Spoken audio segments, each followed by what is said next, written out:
Welcome to the John Cady Podcast. I'm John Cady, U.S. Navy retired, former minister.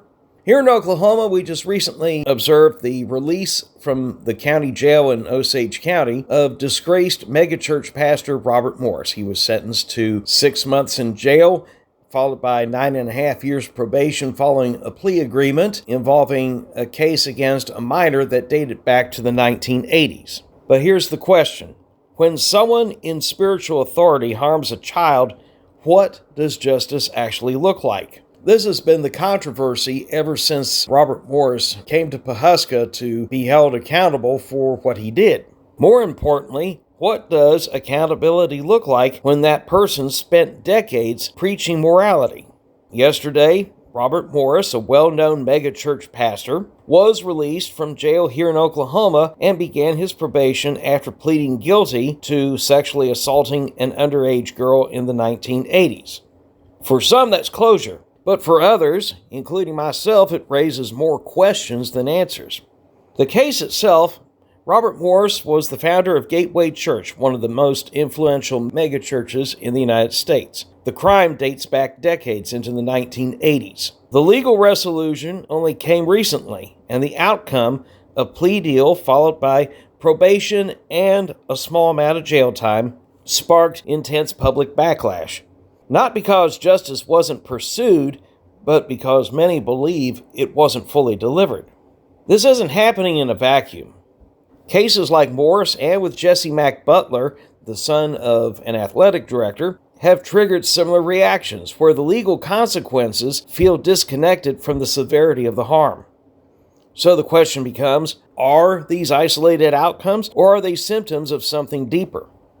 I saw this dynamic up close. For almost 17 years, I was part of a church environment where leadership crossed some serious lines and where accountability wasn't just absent, it was avoided. But the pattern is just the same. When authority goes unchecked, harm doesn't just happen. It gets minimized, explained away, sometimes even protected. Religious institutions operate on trust. And that trust can be a force for good, but it can also create insulation, where leaders are shielded and questioning them is discouraged. And boy, do I know that one.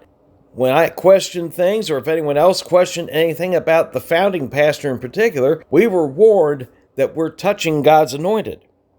And when that happens, the accountability doesn't just weaken, it becomes optional. Now the question can be asked too, why does leniency matter? For survivors, outcomes like probation don't exist in a vacuum. They land on top of years, sometimes decades, of silence, doubt, and internal conflict. So when a case resolves in a way that feels light, it doesn't feel neutral, it feels like confrontation. Confirmation that the system still struggles to fully confront harm when power is involved. I will add to this too that, as in some of the other cases I have followed, there's also the issue of statutes of limitations. In some states here in America, there's a statute of limitations, and if that has passed, then the criminal charges cannot be filed, even though civil litigation can still go forward. Also, in historic offense cases, such as disgraced glam rocker Gary Glitter, the sentence is based on the statutes that existed at the time of the offense. The judge in Gary Glitter's sentencing hearing made note of that and made it public that he wished the sentence could have been stiffer, but he had to go with the guidelines based on when the offense actually occurred. Clergy aren't just authority figures, they're moral authorities. They counsel vulnerable people. They help shape belief systems. They are trusted at a level most professions never reach. So when that trust is violated, the standard of accountability shouldn't be lower, it should be held even higher. I will go far as to say it should be held even higher than the President of the United States. Why? Because the President of the United States is still a secular office. And we know that any man or woman who is elected president is going to have their share of moral failings. We're not electing perfect people or moral standards. But a member of the clergy, once they put on that profession of faith, that's when the accountability should be held much higher. So as I wrap this up, this isn't about just one man, and it's not even about the one case.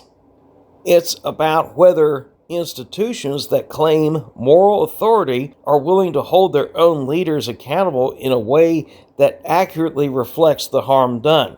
Because accountability isn't just about punishment. It's about drawing a line so clear that no one in power mistakes silence for permission. This is John Cady. If you've enjoyed this short podcast and you want to keep enjoying content like this, please hit like, hit subscribe, and I'm looking forward to you on the next one.